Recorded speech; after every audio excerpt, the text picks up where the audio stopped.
जय श्री राम दोस्तों, स्वागत है हमारे चैनल समृद्धि में। जैसा कि मैं आप लोग को अभी वीडियो दे नहीं पा रही थी, लेकिन अब आप लोग जानते हैं कि ज्येष्ठ मास शुरू हो गया है और ज्येष्ठ मास में पड़ने वाले मंगलवार को महामंगलवार कहा जाता है।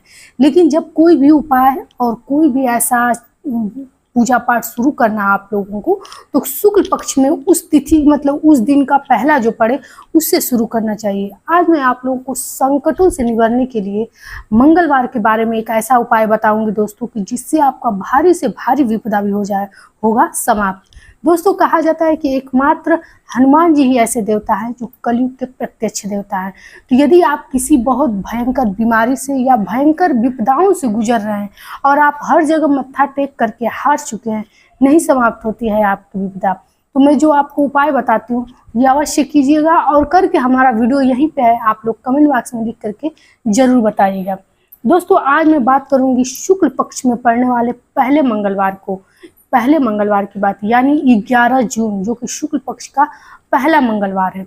आप लोग यदि इस दिन जो मैं पूजा बता रही हूँ, अगर उस विधि से आप लोग किए तो असंभव से असंभव मनोकामना भी आपकी पूर्ण हो जाएगी। दोस्तों, सबसे पहले तो आप लोग ये जान लीजिए कि हनुमान जी रुद्र के अवतार भी कहे जाते हैं। आपकी ऐसी विपदा जो कि कहीं नहीं कट रही हो, अगर उस दिन आप लोगों ने इस प्रकार से कर लिया तो निश्चित रूप से आपकी विपदाएं कट जाएंगी। कहा जाता है कि यदि आपकी पूजा पाठ से हनुमान जी प्रसन्न हो गए तो कहीं भी विपदाओं में आप लोग फंसे रहे, मात्र उनको स्मरण करने से किसी भी रूप में आकर के वो आपकी मदद करेंगे।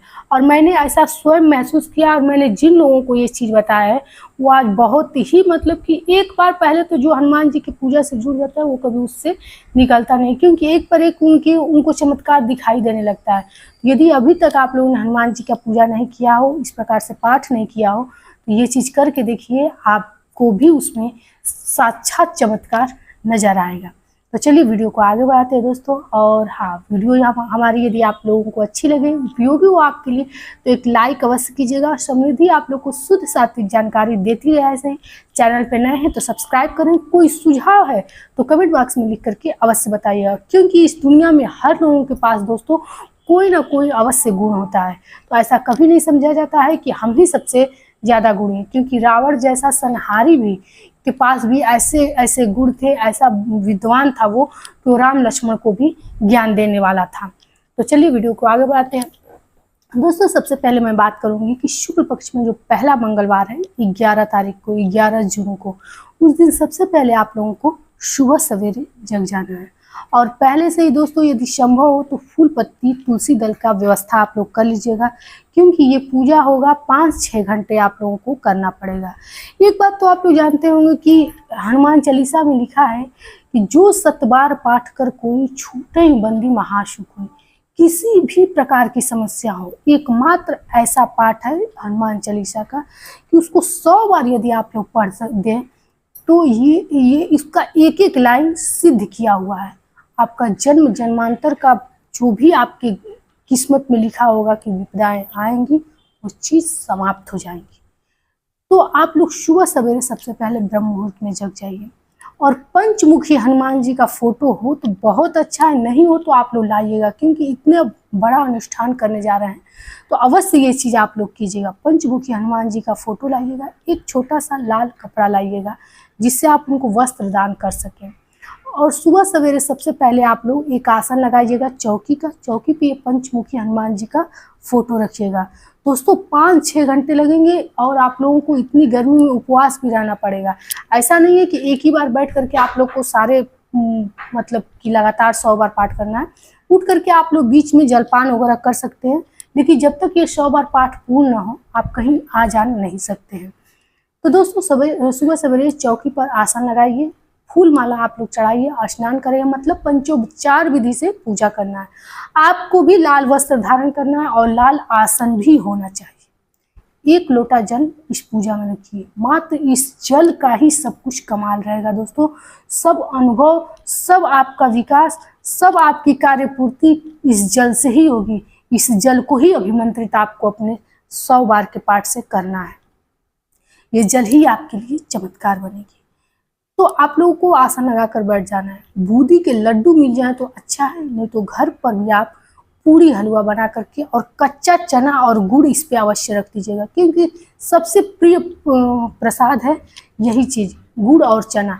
लेकिन आज इतना बड़ा अनुष्ठान करने जा रहे हैं, इसलिए अपने घर के अन्न से अवश्य कुछ बनाकर चढ़ाना चाहिए। तो ये चीज़ आप अवश्य चढ़ाइए। और 5 स्थानों पे 2 पूरी, हलवा, गुड़ और चना रख करके आप लोग हनुमान जी के आगे ऐसा दीपक जलाइए कि वो जब 5-6 घंटे तक, जब तक आपका अनुष्ठान पूरा ना हो, वो दीपक जलता रहे।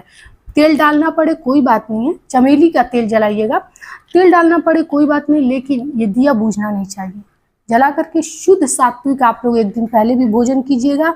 महिला है तो एक दिन पहले ही बाल वगैरह धुल लीजिएगा, जैसा कि हमारे शास्त्रों में बताया गया कि मंगलवार को महिलाओं को बाल नहीं धुलना चाहिए। तो आप लोग एक दिन पहले ही शुद्ध सात्विक भोजन कीजिएगा, लहसुन प्याज का त्याग कर दीजिएगा। और उस दिन कोशिश कीजिएगा घर में भी सभी लोग शुद्ध सात्विक भोजन करें, घर में लहसुन प्याज भी न बने। इसके बाद से आप लोग पूजा पर बैठिएगा। सबसे पहले आचमनी लिया जाता है, संकल्प लिया जाता है, नाम गोत्र स्थान अपना बता करके 1 रुपए का सिक्का, 1 लाल फूल ले लीजिएगा और हाथ में अक्षत लेकर के 3 बार जल लेकर के आचमनी करके वहाँ छोड़ दिया जाता है। और कहा जाता है कि हे हनुमान जी, मैं आज 100 बार का पाठ करने जा रहा हूँ, मेरी ये विपदा है, ये जो भी आपकी विपदाएं हो, क्योंकि सबसे बड़ी बात है कि पूजा में याचना बहुत बड़ी मायने रखती है। यदि आप लोग ये चीज़ नहीं करेंगे तो आपका पूजा पूरा विफल हो जाता है। और हाँ, 100 बार पाठ के बाद आप लोग को आरती भी करनी है। ये चीज़ मैं आप लोग को विस्तृत समझाऊंगी। सबसे पहले आप शुरुआत में यही चीज़ करना है। फूल आप लोगों को लाल फूलों की माला हो या गेंदे के फूल के पीला माला हो तो हनुमान जी के गले में अवश्य डाल दीजिएगा। उससे पहले, इतना बड़ा अनुष्ठान शुरू करने से पहले राम राम का अवश्य तुलसी की माला पे 108 बार जाप कर लीजिएगा दोस्तों। क्योंकि कभी भी आप लोग इतना सोच लीजिए, हनुमान जी का पूजा यदि शुरू करने जा रहे हैं तो राम का नाम 5 ही बार लें, लेकिन बिना राम का नाम लिए बिना वो पूजा शुरू न करें। क्योंकि हनुमान जी के नाम जपने से आप हनुमान जी वहाँ प्रकट हो जाने, लेकिन राम का नाम जपते ही, ये तो आप लोग जानते ही होंगे कि हनुमान जी प्रकट हो जाते हैं। तो ये कार्य अवश्य कीजिएगा। इसके बाद से आप लोग हनुमान चालीसा पढ़ना शुरू कर दीजिएगा। हनुमान चालीसा पढ़ करके जब भी आपको जलपान करने का मन करे, जैसे 20 पाठ किए, 11 पाठ किए और उठ करके आपको जलपान करने का मन करे, तो अपने आसन के नीचे 3 बार जल अवश्य गिरा लीजिएगा। 3 बार जल गिरा करके ही उठिएगा। पान का बीड़ा अवश्य हनुमान जी को चढ़ाइएगा। उसके बाद से उठ करके जलपान कर लीजिएगा। जब ये 100 बार का पाठ आप लोगों का पूरा हो जाए दोस्तों, तो जो जल है, जो आपके पास वो जल बचा है, उसको आप लोग एक डिब्बे में या जैसे भी हो अच्छे से रख लीजिएगा, पूरे घर में छिड़किएगा। और जब किसी कार्य पे जाएं तो थोड़ा सा उसको मुख में डाल करके ही जाएं। और जब ये जल कम होने लगे तो थोड़ा सा गंगा जल मिला दीजिएगा। जल पूर्णतः खत्म हो जाए तो कोई दिक्कत नहीं है इसमें कि अब वो जल ही कहाँ से आप पाएंगे। जितना जल आपके शरीर में गया है, हर ग्रह, हर वास्तु दोष को खत्म करने के लिए इतना चीज़ सक्षम है। और जो आप लोग पान का बीड़ा चढ़ाएं, पूरी हलवा चढ़ाएं, ये ले जाकर के किसी आप मंदिर में, जो भी आपके घर के आसपास मंदिर हो हनुमान जी का, उसमें ये चीज़ आप रख दीजिएगा। जब पूरा अनुष्ठान पूरा हो जाए तो आप लोग को कुछ नहीं करना है। ऐसा मत सोचिएगा कि उसके बाद आप लोग को हवन करना है या ऐसा कुछ करना है। सिर्फ आप लोग को आरती करना है। और वो कपूर, जिस कपूर से आप लोग आरती कर रहे हैं, वो कपूर आपको पूरे घर में घुमा देना है। इसमें 2 लौंग अवश्य डाल लीजिएगा। लौंग में दोस्तों आकर्षण शक्ति होती है। कहा जाता है किसी प्रकार का आपके घर में जादू टोटका ऊपर ही बाधा हो तो उस चीज़ आप लोग के घर से शीघ्र समाप्त करेगी। और वैसे भी जो दीपक आप अपने घर में जला रखे हैं, ये कहा जाता है कि भूत पिशाच निकट नहीं आए, महावीर जब नाम सुना। कोई आपका शत्रु ऐसा हो जो किया कराया हो, कुछ भी ऐसा हो, वो चीज़ आपके घर से हमेशा हमेशा के लिए समाप्त हो जाएगी। पान का बीड़ा ले जाकर के मंदिर में चढ़ा दीजिएगा। और जिस हनुमान चालीसा से आप पाठ कर रहे हैं, वो हनुमान चालीसा अपने मंदिर में हमेशा हमेशा के लिए रख दीजिएगा। किसी को भी ये हनुमान चालीसा आप मत दीजिएगा, क्योंकि ये हनुमान चालीसा हुआ, ये फोटो हुआ आपके जीवन भर के लिए, मान लीजिए रखवाली करने के लिए हो गया। ऐसे सब फोटो, जैसे बहुत सारे लोग होते हैं, एक पीढ़ी से दूसरी पीढ़ी तक वो फोटो रहती हैं, प्रतिमाएं रहती हैं, और वो किसी को कोई देता नहीं है। तो आप किसी को दीजिएगा भी मत। एक स्थान से दूसरे स्थान तक जा भी रहे हैं तो उसको बचा करके लेकर जाइएगा, क्योंकि अब तक आपके घर में देवता निवास करते थे कि नहीं, लेकिन अब ये फोटो में देवता अवश्य निवास करने लगेंगे। तो ये थी आप लोगों को अनुष्ठान जो कि आप लोग को 11 जून को करनी है। दोस्तों इस वीडियो में यदि आप लोग को कोई चीज़ समझ में नहीं आई हो तो कमेंट बॉक्स में लिख करके अवश्य पूछ लीजिएगा, क्योंकि ये चीज़ करने के बाद आपकी बड़ी से बड़ी विपदा भी समाप्त हो जाएगी। दोस्तों हमारी वीडियो आप लोग को कैसे लगी ये कमेंट बॉक्स में लिख करके बताइएगा। चैनल पे नए हैं तो सब्सक्राइब कीजिएगा। फिर मिलेंगे एक ऐसी नई जानकारी के साथ, तब तक के लिए जय श्री राम।